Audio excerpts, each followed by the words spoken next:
Ya, puji Tuhan. Shalom ibu-ibu yang dikasihi Tuhan. Ibu-ibu yang luar biasa. Salam kenal. Banyak dari ibu-ibu mungkin belum kenal saya. Pasti sudah diumumkan nama saya Ruth. Saya asli dari Surabaya, ya ibu-ibu. Tetapi untuk saat ini, sejak pandemi mulai terjadi di banyak bagian negara, saya termasuk salah satu orang yang kena lockdown di negara asing, yaitu di Australia, sejak bulan Maret. Jadi sudah 9 bulan, saya ada di Perth, ibu-ibu. Dan saya pagi ini siang ya, oke. Saya siang ini pengen sharing, tiba-tiba ngerasa sesuatu yang pengen banget saya sharingkan buat ibu-ibu semua. Kebetulan di sini wanita semua ya, kecuali yang tadi pemusik penyembah ya. Oke, kalau ibu-ibu bawa Alkitab di tangan ibu-ibu, nah sebelum kita buka firman, saya ingin sharing sebentar. Sejak pandemik ini, saya nggak tahu bagaimana keadaan ibu-ibu dari jemaat Women of Love, dan saya tidak tahu bagaimana kondisi keluarga-keluarga di sana. Tetapi paling tidak saya cukup banyak memantau, mengikuti progres dari teman-teman yang terjadi di Surabaya. Dan dampak pandemik ini banyak sekali ke berbagai area, termasuk ke financial ya. Salah satunya jelas, selain soal kesehatan juga financial. Dan banyak banget yang mengatakan bahwa tahun ini tahun yang berat sekali. Mostly bilang tahun ini tahun yang berat ya. Sampai ada joke yang mengatakan bahwa tahun 2020 itu isinya cuma Januari, Februari, lalu pandemik. Jadi tidak terasa tiba-tiba kita sudah akan menyelesaikan tahun 2020. Tidak pernah terbayang ya ibu-ibu, siapa yang pernah mikir dalam sejarah hidup kita bakalan kita ngalamin seperti ini. Seluruh dunia, bukan cuma satu daerah, tapi seluruh dunia global. Nah, banyak area pekerjaan yang kena imbas. Beberapa kali saya Zoom sama pengusaha-pengusaha, mereka sempat komplain, sempat curhat, bagaimana omset mereka itu turun sampai 90%. Bukan turun 10, tapi turun 90%. Menurut saya turun 90% itu nggak main-main ya Bu. Menurut saya turun 90% itu terjun bebas. Dan banyak pengusaha-pengusaha yang gulung tikar, kalau ibu-ibu masih survive dengan suami, dengan keluarga, pekerjaan Anda, puji Tuhan. Tetapi begitu banyak yang mereka betul-betul struggle, mereka betul-betul mengalami pergumulan yang sangat-sangat berat. Tapi satu sisi yang lain, saya juga ngomong sama pengusaha-pengusaha itu. Sebetulnya banyak pengusaha mengeluh tiba-tiba omset turun drastis ya. Nah, ibu-ibu mungkin sedikit saya sharing, banyak ibu-ibu yang belum kenal saya. Saya sama suami itu, kami berdua itu adalah full time melayani Tuhan sepenuh waktu, tapi bukan full time di gereja, di mana artinya tidak ada gaji tetap dari gereja. Saya full pelayanan, saya full seorang yang bergerak dari mimbar ke mimbar. Tadi di awal-awal, waktu ibu-ibu semua belum masuk, masih 5-6 orang, saya sempat sharing dengan Ibu Evelyn juga. Selama ini pelayanan saya 95% itu ada di Surabaya. Karena Surabaya itu, mungkin ibu-ibu ada yang punya keluarga di Surabaya, atau bahkan yang berasal dari Surabaya tadinya. Ibu-ibu tahu ya, kalau di Surabaya itu persekutuan doa banyak banget. Seperti jamur di musim hujan ya. Ibu-ibu bisa ketemu persekutuan dari hari Senin sampai hari Senin, dari pagi sampai malam, Surabaya Barat, Surabaya Tengah, Surabaya Timur, Utara, Selatan, ada persekutuan. Persekutuan wanita ada, persekutuan pria ada, persekutuan bisnismen ada, persekutuan campur-campur ada. Nah, saya jadwal persekutuan dan gereja-gereja di Surabaya aja udah habis, sehingga tidak memungkinkan kayak misalnya pelayanan ke Jakarta. 1 bulan saya tuh pelayanan 80 kali khotbah ibu-ibu. 1 bulan 80 preaching. Jadi kalau ibu-ibu hitung 80 bagi 30 berarti 1 hari 2 sampai 3 Bu. Iya. Kadang-kadang hari Minggu bisa sampai 10 session. 10 kali khotbah. Jadi yang namanya bibir ini sudah Bapak ya, ibu-ibu sudah lentur banget ya. Jadi itu kerjaan saya selama ini full, makanya itu Surabaya semua, belum sempat sudah ke Jakarta itu jarang sekali. Hanya ada 1-2 gereja yang saya bisa ke Jakarta untuk layanin. Nah, pada waktu pandemik ini terjadi, ibu-ibu banyak orang berpikir pengusaha-pengusaha mereka cuman mereka yang susah. Sebetulnya pendeta kayak saya, hamba Tuhan kayak saya, sebetulnya mirip dengan mereka. Mirip dengan pengusaha. Maksudnya gimana, Bu? Saya tidak munafik. 100% income yang Tuhan berikan kepada saya adalah datang lewat persembahan kasih. Bahasa kerennya persembahan kasih. Bahasa sederhananya amplop, ibu-ibu. Amplop, ya kan? Jadi saya dikasih berkat sama Tuhan tuh dari amplop ke amplop, kan ceritanya gitu. Ya, jadi kayak orang bikin usaha, kayak orang buka toko, kena pandemik sepi semua. Lah, saya kena pandemik PD gak buka semua ibu-ibu. Terus gereja tutup. Undangan khotbah Zoom itu baru mulai bulan April kalau enggak Mei. Jadi itu pun jauh banget kalau dibandingkan dengan sebelum pandemik. Kalau 1 bulan dulu sebelum pandemik, saya bisa khotbah 80 kali. Setelah pandemik, di Perth, ibu-ibu harus tahu ya kalau di Australia itu gereja Indonesia itu enggak sebanyak gereja di Indonesia di Indonesia sendiri ya. Di sini enggak ada ibu-ibu kebaktian wanita, enggak ada doa puasa. Ibadahnya ya cuma 1 kali minggu tok, ibu-ibu, minggu aja. Jadi di sini banyak nganggur. Biasanya 1 bulan 80 kali, terjebak di Perth 1 bulan paling 4 kali awal-awal. Itu udah bagus, udah ciamik itu 4 kali. Terus sekarang aja jadi paling 8 kali. Tapi 8 dibanding 80 tuh berarti omset penurunan berapa persen ya Bu ya? Saya lihat di sini mungkin banyak ibu-ibu businesswoman ini ya. Jadi tadinya 80 tiba-tiba turun jadi 8. Itu berarti omset saya sama dengan pengusaha-pengusaha turun 90% ibu-ibu. Saya ngomong sama bapak-bapak, bapak-bapak jangan sumpah. Kalau bapak-bapak sumpah, lihat saya supaya terhibur bahwa saya itu juga tidak beda sama bapak-bapak. Kalau bapak-bapak bilang konsumen, customer turun 90%. Sama Pak, saya undangan khotbah turun 90%. Nah, tapi saya bilang gini sama bapak-bapak, ibu-ibu, bapak-bapak masih lumayan. Sesusah-susahnya bapak-bapak masih ada posisi di Indonesia. Artinya itu pengeluaran masih dalam rupiah. Nah, kalau saya pengeluaran dikurskan dolar, ibu-ibu. Nah, ibu-ibu kalau di Surabaya, saya tidak tahu Jakarta ya. Kalau di Surabaya dengan modal 50.000 nih ya, ceritanya 50.000 nih, kita bisa makan untuk 1 keluarga, Bu. Kalau di Surabaya, 4 orang. Saya punya 2 anak.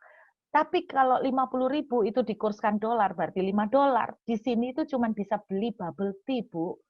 Dan itu pun tanpa pearl-nya, tanpa bubble-nya. Jadi cuma milk tea-nya. Polosan. Itu $5 ukuran kecil lagi. Nah, ibu-ibu bisa bayangkan, saya terjebak di sini selama 9 bulan dengan kondisi turis visa, di mana florist visa tidak membolehkan kita bekerja. Suami dengan kondisi sebagai guardian karena anak saya di bawah 18 tahun, jadi suami otomatis dengan visa guardian juga tidak mengizinkan untuk kerja. Jadi dua-dua saya dan suami di sini full pengangguran. Full benar-benar. Terus mungkin ibu-ibu mikirkan masih bisa berharap pada tabungan. Nah, itu ada kejadian lucu lagi. Sempat selama 4 bulan, tabungan kami kelok ibu-ibu karena ternyata waktu pakai mobile banking itu kan mobile banking dikonekkan dengan nomor handphone. Nah, nomor handphone kami yang di Indonesia itu kita lupa untuk ngasih pulsa. Singkat cerita, mobile handphonenya nomornya hangus. karena nomornya hangus, mobile banking nggak bisa jalan. Sempurna kan, Bu? Sempurna, luar biasa. Sampai saya sempat stres nih, Bu. Aduh Tuhan, ini di negeri orang, gimana kita mau bertahan? Anak-anak butuh tetap dikasih makan, pengeluaran. Itu yang terjadi selama beberapa bulan, Ibu-Ibu.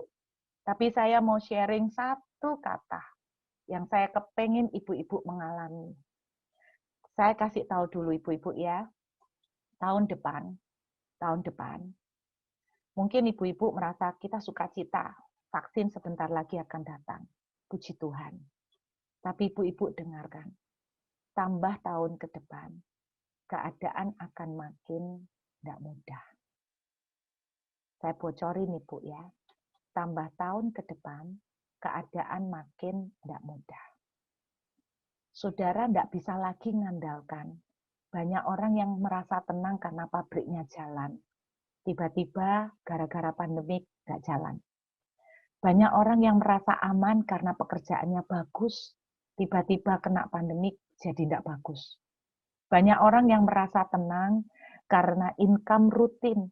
Tiba-tiba kena pandemi semuanya berubah. Dan tahun depan kita akan menghadapi masa-masa yang seperti itu, di mana apa yang kita andalin tiba-tiba tidak bisa kita harapin. Nah, ibu-ibu semua dengarkan, butuh mengalami satu kata ini, yaitu favor. Saya ulangin ya, ibu-ibu butuh ngalamin satu kata ini, namanya favor. Favor itu kalau bahasa Indonesia mengatakan kasih karunia. Ada yang bilang kemurahan, perkenanan. Tapi izinkan saya mendeskripsikan dengan bahasa sederhana. Favor, kalau ibu-ibu tahu kata favorit. Seorang oma, kalau punya cucu favorit, pasti cucu itu menerima perlakuan lain dari yang lain. Betul ya? Pasti dibedakan. Itu namanya favorit. Kalau seorang oma punya cucu favorit, maka cucu yang satu ini akan menerima treatment yang spesial. Yang lain nggak dapat. Dia akan menerima kemudahan-kemudahan yang tidak didapatkan yang lain. Kata favor artinya perlakuan yang spesial yang Tuhan lakukan kepada seseorang, yang membuat orang itu dibedakan. Yang lain dapatnya susah, orang ini gampang. Yang lain untuk dapetin sesuatu harus berdarah-berdarah, dia dapetin kok enak banget.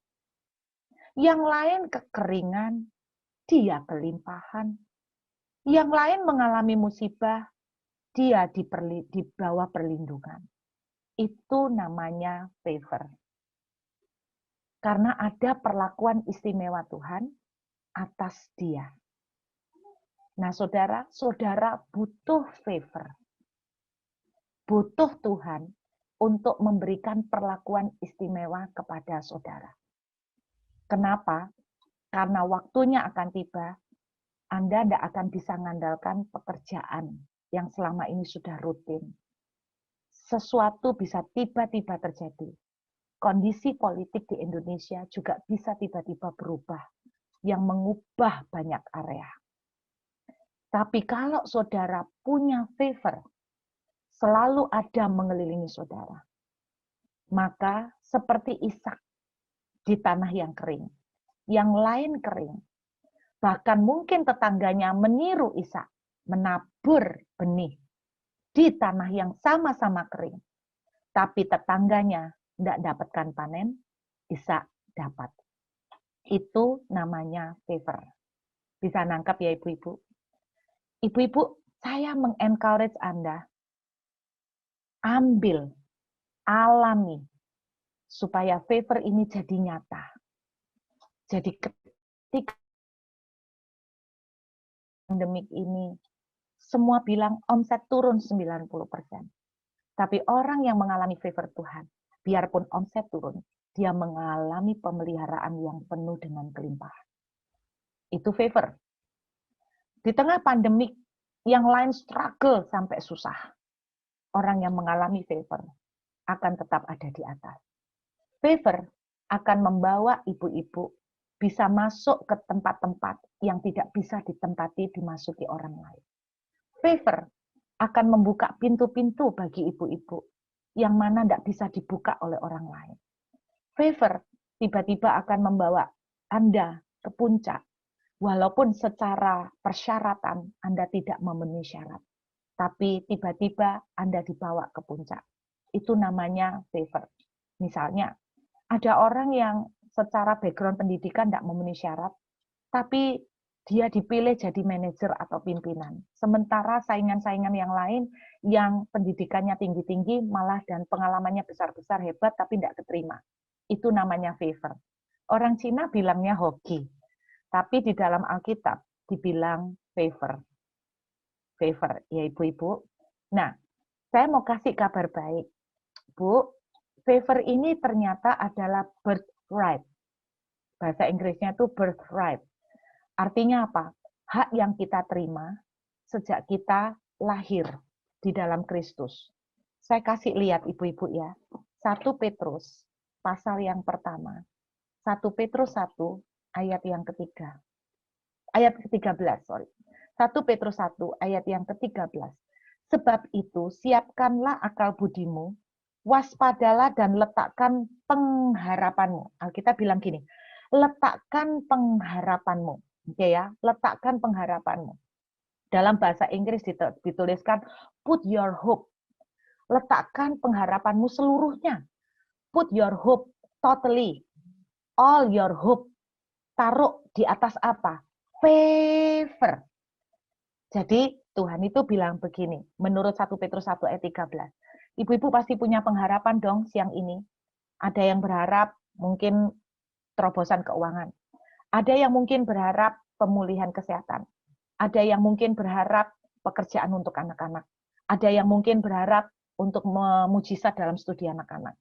Ada yang mungkin berharap apapun. Alkitab bilang begini, taruh harapanmu atas dasar favor yang dianugerahkan kepadamu. Jadi ternyata favor ini sudah dianugerahkan kepada saudara dan saya.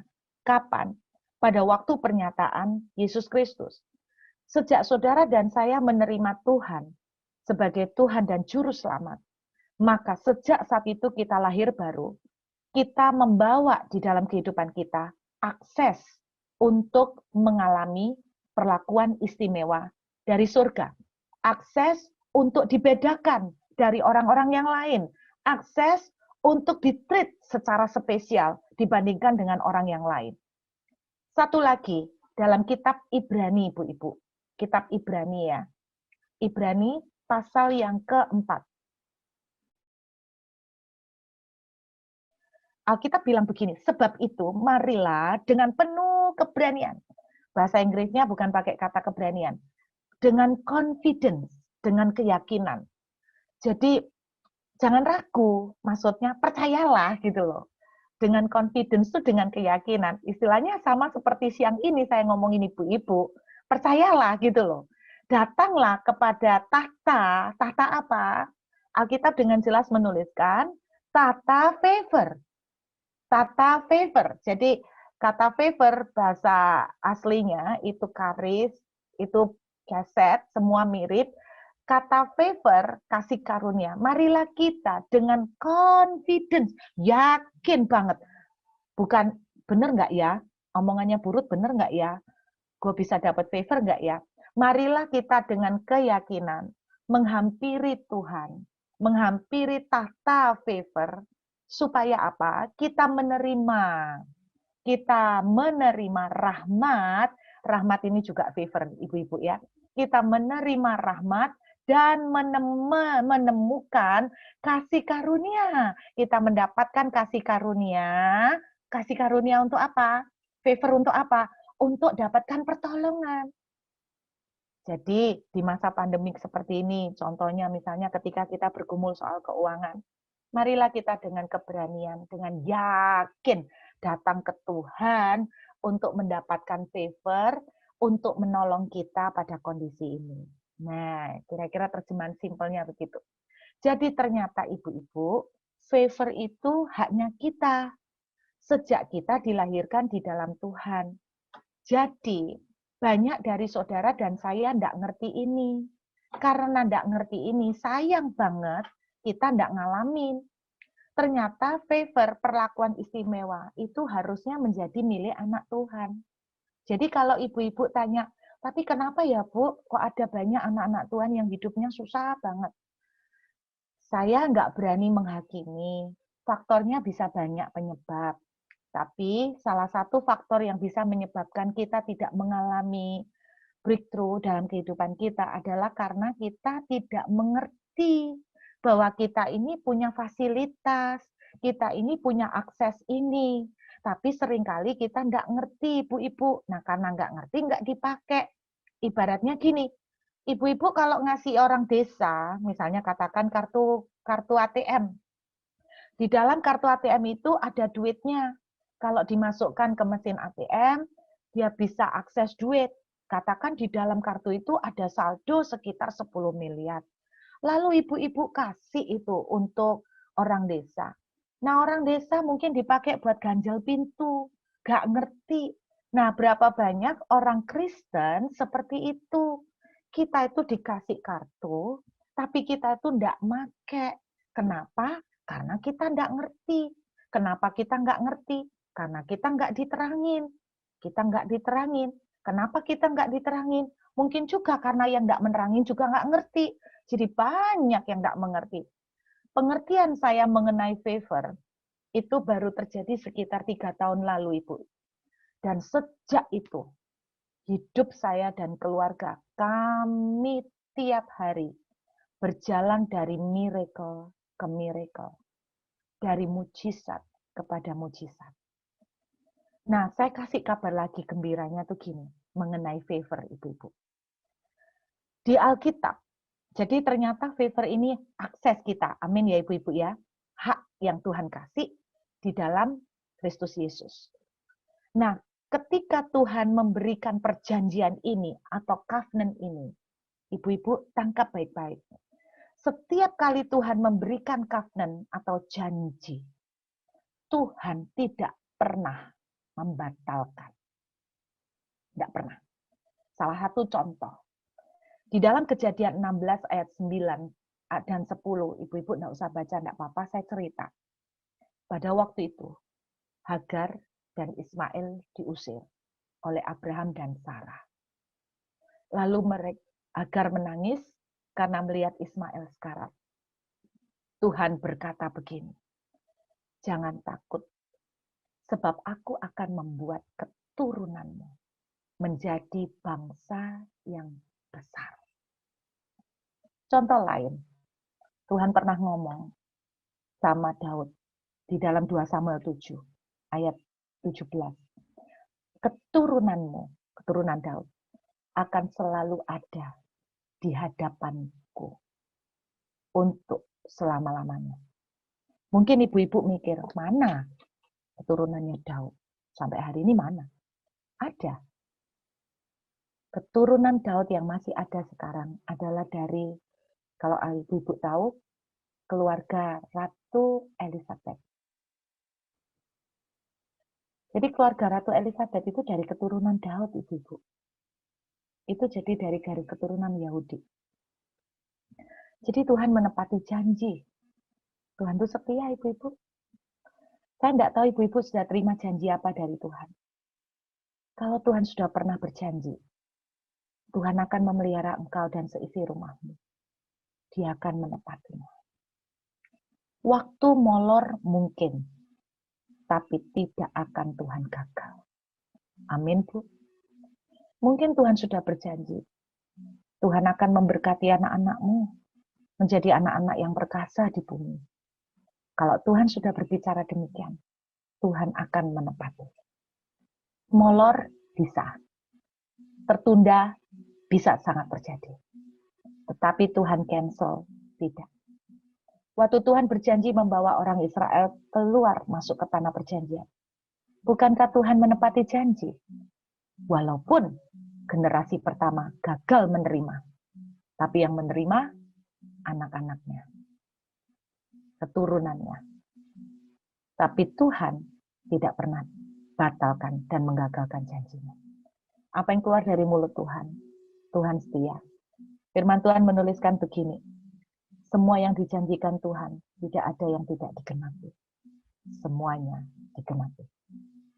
Salah satu perjanjian Tuhan buat anak-anaknya adalah the covenant of favor. Perjanjian favor. Bahwa sejak Yesus mati di atas kayu salib, dia menyediakan akses bahwa anak-anaknya akan menerima special treatment. Amin Ibu-Ibu. Kalau kita tidak manfaatkan, kita akan rugi. Saya mau ngajak kita belajar tentang satu perempuan. Dalam kitab Yosua, pasal yang ke-15. Kita lihat. Yosua pasal yang ke-15.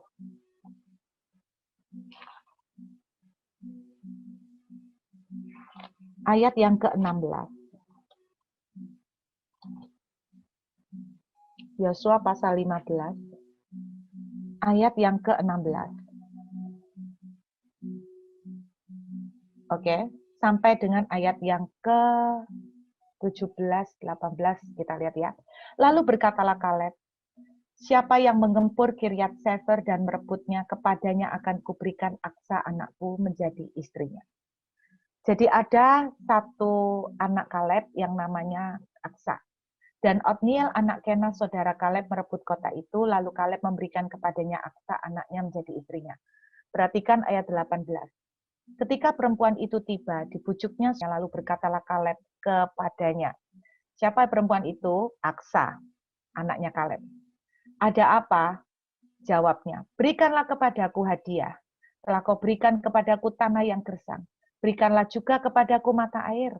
Lalu diberikannya kepadanya mata air yang di hulu dan mata air yang di hilir. Saya mau cerita ibu-ibu tentang wanita hebat yang namanya Aksa. Jarang orang mengkhotbahkan tentang nama perempuan ini. Dalam tradisi orang Israel, ibu-ibu, adalah sangat tidak pantas seorang perempuan itu meminta jatah warisan. Nah, pembagian warisan di dalam tradisi Yahudi adalah seperti ini. Warisan jatuh ke tangan anak sulung itu terbesar. Jadi ke anak sulung itu terbesar. Makanya ada yang dinamakan berkat kesulungan. Berkat kesulungan itu seberapa besar? Kalau jatah anak sulung, itu misalnya kalau warisan itu sekitar 90% itu warisan jatuh anak nomor 1 laki-laki. Anak laki-laki number 1. Itu dapat 90%. Gila, gede banget ya. Yang 10% dibagikan ke anak laki-laki yang lain. Jadi kalau anaknya 10 ya dibagi 9. Anak sulung dapat 90%, yang 10% dibagi 9 anak. Kecil banget. Anak perempuan di mana? Enggak masuk. Anak perempuan nanti dompleng suami. Suami yang nanti dapat warisan dari bapak ibunya. Nah, adalah sangat tidak lumrah seorang wanita itu meminta jatah warisan. Tapi ibu-ibu tahu, ada seorang perempuan namanya Aksa, itu berani meminta warisan kepada Kaleb.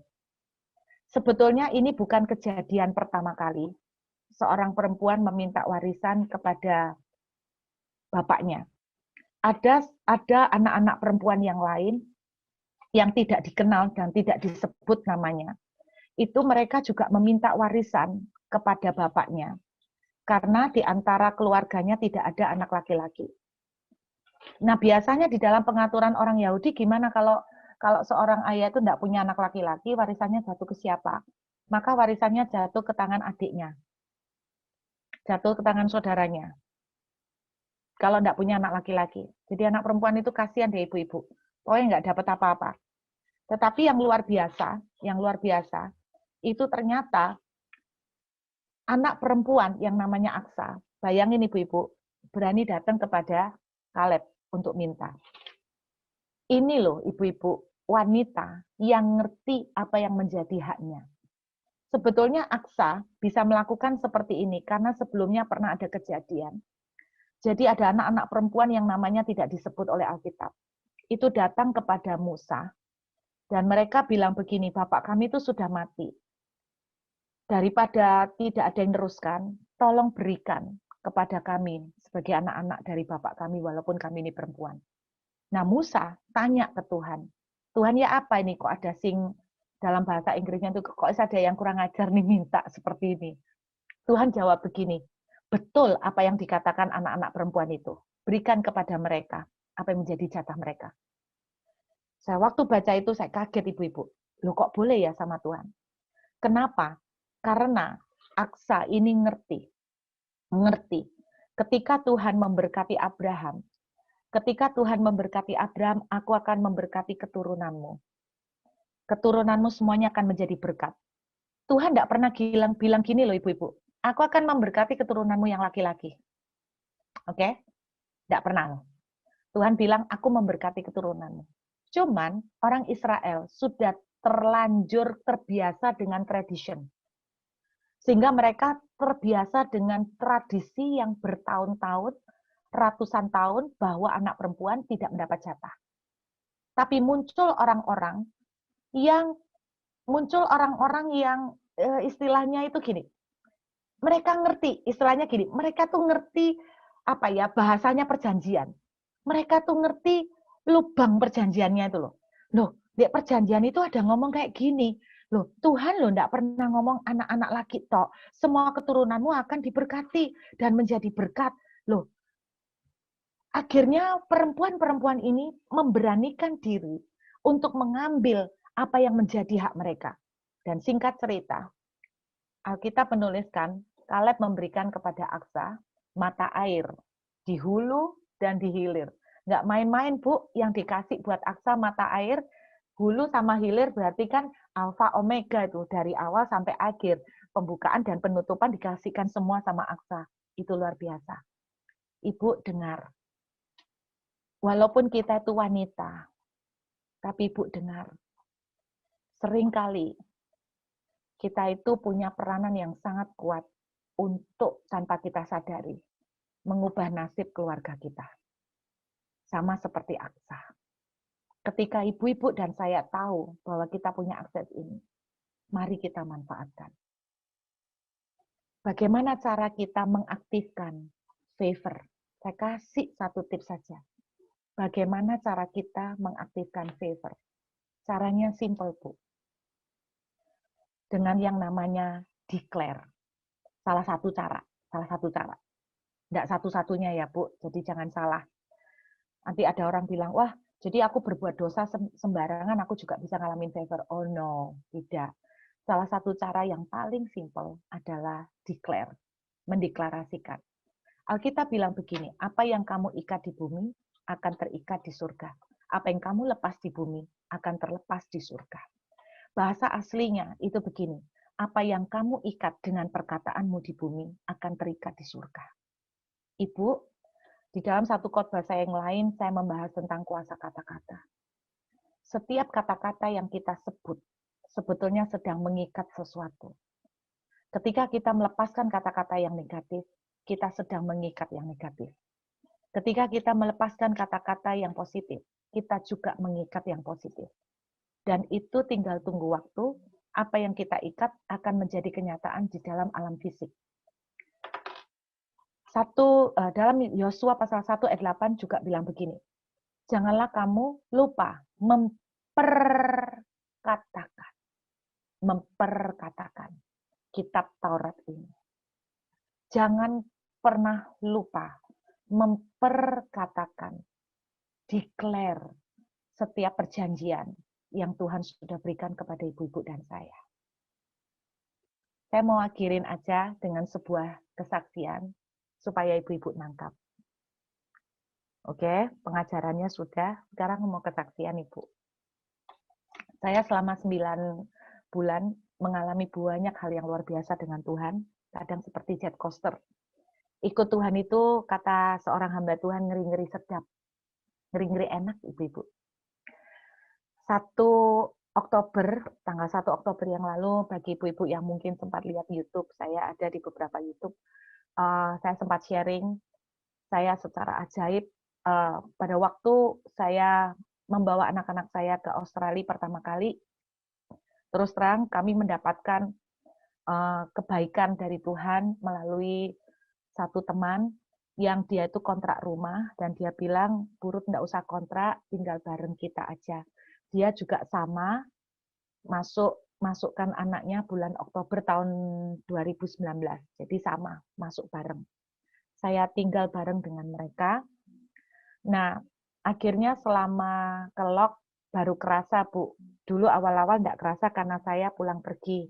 Surabaya 2 minggu, balik ke Perth 2 minggu. Seperti itu enggak kerasa. Sampai ketika kena lockdown, saya baru ngerasa bagaimana tinggal bersama dengan orang lain. Rupanya saya nggak biasa, ibu-ibu. Saya nggak biasa. Mereka baik, tapi saya tetap merasa ada area-area di mana habit mereka nggak cocok dengan saya. Saya merasa nggak bisa nyocokin dengan habitnya mereka. Jadi ya, akhirnya saya tuh sempat tertekan, saya tuh nangis sama Tuhan. Saya bilang, "Pak, aku minta Mbok dibawa keluar. Tapi kalau kontrak suami dan anak-anak tidak setuju. Karena di sini tidak ada income, masih harus pengeluaran lagi, ibu-ibu. Kalau teman saya yang saya nunuti itu enak, tapi ya dibilang enak ya nggak enak banget. Enaknya tuh gini, suaminya posisi di Surabaya, kerjaan masih jalan, istri kelok di sini, jadi tiap minggu atau apa tinggal telepon, "Pak, aku butuh duit sekian, kirim. Pak, aku butuh duit. Pak, aku butuh duit." Saya perhatiin ibu-ibu, tiap kali dia habis dapat kiriman duit, nggak lama belanja ke Sarah, nggak lama belanja ke Coach. Aduh, enak banget ya, enak banget. Lah dia bisa telepon, "Pak, minta duit. Pak, kirimin duit." Lah saya telepon sama siapa, ibu-ibu? Saya sama suami juga gelap di sini, sama-sama pengangguran. Jadi suami dan anak-anak tidak setuju kalau kami kontrak. Saya sembayang, Tuhan, mereka tidak setuju, tapi aku udah tidak tahan, pengen keluar. Akhirnya dapat mujizat, Bu. Singkat cerita dapat mujizat, dipinjemi rumah ini yang menjadi background saya Zoom ini, Bu. Rumahnya bukan rumah baru, tapi gede, 700 meter persegi, luas. Terus kemudian saya tanya sama yang punya rumah, enggak kenal, Bu, mujizat. Jadi yang punya rumah ini bibi dari seorang kenalan. Itu bukan karena saya woro-woro, "Teman-teman, tolong pemberitahuan, saya lagi butuh rumah nih, barang siapa yang punya, tolong dibantu." Oh, saya enggak pengumuman, ibu-ibu. Tapi saya enggak ingin ceritakan terlalu panjang. Singkat cerita, tanggal 1 Oktober saya menempati rumah ini, dan waktu saya tanya sama ibu yang punya rumah, saya tanya, "Taci, saya diizinkan tinggal sampai kapan?" Dia terus terang jawab, "Terserah Bu Ruth." Saya bilang gini, "Pokoknya gini, Ci, saya janji border dibuka, penerbangan internasional sudah boleh masuk ke Perth, saya akan balik Indo, saya akan urus tabungan saya, supaya saya bisa sediain rumah sendiri, saya akan segera keluar." Itu pembicaraan awal, ibu-ibu. Wis, nggak usah bingung itu, sudah, nggak usah bingung, Ibu Ruth tempatin aja. Kita nggak akan gampang ngusir Ibu Ruth lah, nggak seperti itulah. Sudah, nggak usah kepikiran itu, santai aja. 1 Oktober, ibu-ibu. 28 November, hari Sabtu, jam 8 malam. Lagi di tengah-tengah acara penyembahan, tiba-tiba saya mendapatkan WA dari beliau. "Bu Ruth, dengan berat hati saya ingin menyampaikan bahwa saya dengan suami sudah berunding, Ibu Ruth kami kasih waktu sampai akhir Desember untuk keluar." Langsung dieng sampai Desember, tanggal 28 November, Bu. Terus namanya lagi nyembah, nggak jadi nyembah, sumpah, Bu. Saya sumpah terima WA tuh, mau nangis tak tahan karena di depannya orang, jangan sampai tahu, jangan sampai tahu. Saya stres. Nggak tahu alasan apapun, Saya tidak berusaha cari tahu. Saya pulang ke rumah, saya bingung bagaimana cerita sama suami. Tapi akhirnya saya tetap ceritakan. Suami saya kaget. Besok paginya, pokoknya sepanjang malam itu suami saya tidak bisa tidur, ibu-ibu. Sumpek dia. Saya bilang gini ya, sudahlah kok nggak apa-apa kita cari kontrakan aja lah. Nanti kalau soal bayar ya, kita lo selama ini tidak pernah ditinggalkan Tuhan. Tuhan lo sudah janji bahwa kita akan disertai. Tuhan tidak mungkin. Bukankah Alkitab itu bilang, Daud ngomong, dahulu aku muda, sekarang aku tua, tapi tidak pernah kulihat anak orang benar meminta-minta. Kita tidak mungkin sampai ngemis kok. Nggak tahu ya apa caranya, pasti sah. Saya bangun semangat, tapi tetap tidak ngefek. Dia tetap sumpek ibu-ibu. Bahkan dia bilang gini, kamu sih, dulu tak bilangnya gak usah pindah-pindah. Sekarang diusir kayak gini. Kita balik aja ke rumah lama. Wah, jangan kok, ngisi-ngisi ya. Ini seperti malu-maluin. Jangan balik kucing. Terus saudara, pagi saya bangun, saya sembahyang, saya nyembah. Ibu-ibu tahu apa yang saya lakukan? Saya angkat tangan dan saya bilang begini, Father, I don't understand. Bapakku tidak ngerti kenapa ini terjadi. But I trust you. Aku percaya sama engkau bahwa engkau tidak akan biarkan kami. Engkau sudah berjanji sejak awal pandemi bahwa engkau akan memelihara kami dengan segala kelimpahan. Engkau tidak akan membiarkan kami, engkau tidak akan melantarkan kami. I don't know how, aku tidak tahu bagaimana caranya. Kalau aku tuh kontrak, ibu-ibu, kontrak rumah di Perth itu 14 juta paling murah setahun. Sebulan, sorry, kok setahun. Setahun mah murah. 14 juta sebulan, Bu, itu paling murah, Bu. Paling murah 14 juta sebulan. Saya ngomong, Tuhan aku tidak mengerti, tapi kenapa ini terjadi, aku tidak ngerti.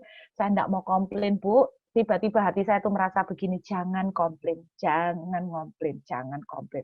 Tuhan, aku tidak mengerti, tapi aku percaya kepadamu. Engkau sudah janji sejak awal kami datang ke Perth, bahwa engkau akan menyertai kami. Engkau sudah ngomong bahwa engkau tidak akan meninggalkan kami. Tuhan, aku ini anakmu. Aku memiliki akses favor. Aku memiliki favor-Mu, Tuhan. Engkau akan mengangkat aku, Tuhan. Engkau akan memelihara engkau. Engkau akan memelihara dan membuat kami berbeda. Itu doa saya pagi itu. Semangat. Tadi down, bangkit. Ternyata suami saya juga doa yang sama, cuman sedikit beda, ditambahi sama dia. Dia juga doa gini, Tuhan, aku tidak mengerti kenapa ini terjadi, tapi aku mau belajar percaya kepadamu. Tapi izinkan aku masih marah sama yang punya rumah. Izinkan Tuhan, aku masih ngamuk sama yang punya rumah. Enak aja, dipikir kita anak kucing kayak apa, tinggal pindah. Kita barang segini banyak, dipikir keong kali, tinggal pindah gitu tok. Mbok ya dipikir. Jadi dia masih melampiaskan marahnya sama Tuhan. Jadi dia curhat ke Tuhan. Itu jam pagi, ibu-ibu. Kami pergi gereja, 1:30 siang, kami on the way mau lihat rumah kontrakan. Saya sudah dari malam tuh tidak bisa tidur, saya cari-cari rumah kontrakan. Dalam perjalanan mau mencari rumah kontrakan, tiba-tiba saya menerima telepon ibu-ibu. Saya menerima telepon, jadi cuma jeda 18 jam. Dari jam 8 malam saya diusir. Saya malam itu waktu sumpek saya cuma cerita sama 2 anak rohani. Saya bilang sama mereka jangan cerita siapa-siapa. Karena saya tidak mau, saya masih berusaha untuk diem, karena berusaha mencerna maunya Tuhan itu apa. Jangan cerita siapa-siapa. Ternyata hari Minggu, ada anak rohani saya yang ketiga, dia dapat suara Tuhan untuk menyampaikan ke anak rohani saya yang ini. Telepon-teleponan, yang ini bocor. Kamu tahu enggak apa yang dialami Cerut? Diceritakanlah ibu-ibu. Lalu dia tanya, berapa sih kontrak rumah di Perth? Wah, aku enggak tahu, kamu coba lihat ke website. Setelah dia selesai telepon, dia mikir gini, ngapain gua lihat di website? Gua tak lihat tanya anak ini, karena anak rohani saya yang keempat ini pernah tinggal di Perth. Kan dia pasti tahu. Lalu dia telepon, kontrak rumah di Perth berapa? Buat siapa? Kata dia, buat saya nanti kalau jalan-jalan ke Perth. Oh ya sekitar sekian. Wih, mahal ya. Bisa mati aku lihat kontrak segitu. Tiba-tiba Tuhan bicara, kamu ceritakan apa yang dialami anakku Ruth. Diceritakanlah sama anak rohani saya yang keempat. Dia kaget ibu-ibu, karena sudah 3 minggu itu, anak rohani saya yang keempat, saya juga tidak tahu. Dia itu punya rumah di Perth, baru dibangun, baru serah terima kunci tanggal 6 November. Dia 3 minggu lagi berdoa ke Tuhan, siapa ya Tuhan, orang yang bisa tak minta bantuan untuk nempati rumah itu. Jadi itu ceritanya. 1:30 saya ditelepon, dia bilang, Cirut, mau ndak nempatin? Kita mohon. Saya akhirnya dikasih tempat tinggal baru kres ibu-ibu. Hanya 18 jam. Luar biasa. Dan yang luar biasa juga ibu-ibu, wow, Tuhan itu ajaib. Sampai seluruh keperluan untuk bayar listrik, bayar air, bayar gas. Mereka memaksa, saya tidak boleh bayar untuk tiap bulan. Ibu-ibu dengar, tahun 2021 banyak kondisi sulit. Tapi Anda dan saya akan hidup dari favor ke favor. Amin. Perlakuan-perlakuan istimewa akan Tuhan lakukan atas kita semua. Kita punya akses untuk itu. Mulai hari ini, berhenti mengeluh. Berhenti mengatakan kata-kata negatif, ibu-ibu. Mari belajar berkata seperti Aksa. Dia datang kepada bapaknya. Dan dia dengan keberanian berkata, berikan aku kemurahan. Berikan aku kemurahan ya Tuhan. Sebab aku ini anakmu. Berikan aku kemurahan Tuhan. Sebab aku memiliki perjanjian covenant dengan engkau. Biarlah kemurahanmu menyelamatkan aku pada hari ini Tuhan.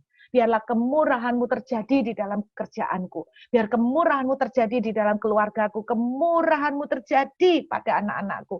Kemurahanmu terjadi pada keluargaku semuanya. Ibu-ibu bangkit.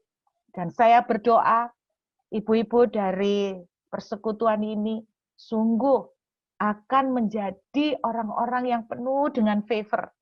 Dipenuhi dengan favor ke favor. Keadaan boleh goncang, keadaan boleh gonjang-ganjing kayak apapun. Tapi orang yang berjalan di dalam favor Tuhan, mereka akan mengalami pembedaan. Latih mulai dari hari ini, ibu-ibu. Berhenti mengatakan yang negatif. Berhenti mengeluh. Berhenti menceritakan yang negatif. Berhenti bercerita kepada orang-orang, iya ya, keadaan susah ya sekarang. Iya ya, bisnis lagi hancur ya sekarang. Berhenti ibu-ibu. Wanita memiliki kemampuan bisa mengucapkan 400.000 kata lebih banyak dari pria ibu-ibu.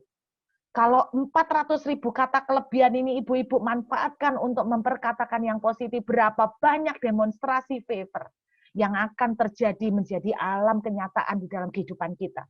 Mulai perkatakan anak-anakku dipenuhi dengan favor Tuhan. Anak-anakku loh juga anak-anak yang dikasihi oleh favor Tuhan. Keluarga aku akan berjalan dari favor ke favor. Tidak peduli apa kata keadaan, kami akan melihat favor Tuhan dilimpahkan. Kami akan mengalami favor Tuhan. Karena kami akan datang dengan keyakinan untuk menerima favor, untuk mendapatkan pertolongan tepat pada waktunya. Amin ibu-ibu. Tangkap ini dengan iman, dan kita percaya Tuhan berkuasa.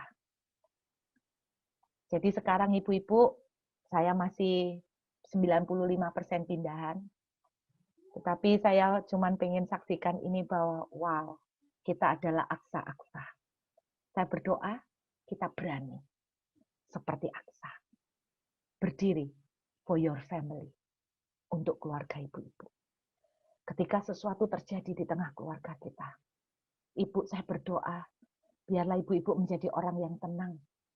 Jangan buru-buru ngomel, jangan buru-buru panik, tapi ibu datang menghadap Tuhan. Kalaupun ibu-ibu tidak ngerti, ibu-ibu bisa katakan, Tuhan aku tidak mengerti, but I trust you. Aku anakmu, lihatlah. Aku anakmu. Saya tuh sampai doa gitu ibu-ibu. Look at me, I am your daughter. Lord, look at me, I'm your daughter. I'm your daughter, Lord. I have your favor. I'm your daughter, I have your favor. Engkau tidak akan membiarkan aku ngalamin seperti ini, Tuhan. Karena aku anakmu. Ibu-ibu anaknya Tuhan. Tuhan sayang sama ibu-ibu. Tuhan sayang sama ibu-ibu. Dengarkan, tidak ada orang yang tolong kita. Kita punya pembela yang lebih dari cukup. Dan ibu-ibu luar biasa yang Tuhan lakukan. Live from favor to favor. Tahun 2021, biar itu yang terjadi dalam hidup ibu-ibu. Apapun janji yang Tuhan sudah berikan, ibu-ibu jangan menyerah. Tuhan kalau sudah janji, Dia setia. Tuhan sudah janji kepada keluarga kami, Dia akan menyertai kami selama di Perth. Tidak akan dibiarkan ngemis, tidak akan dibiarkan meminta-minta, tidak akan dibiarkan sampai begging. Dan saya katakan, Tuhan, I have your covenant. Aku punya covenant. Aku tidak akan minta-minta. Aku tidak akan ngemis-ngemis. Sebab aku anakmu, Tuhan. I have your favor. Tuhan sungguh membuktikan itu.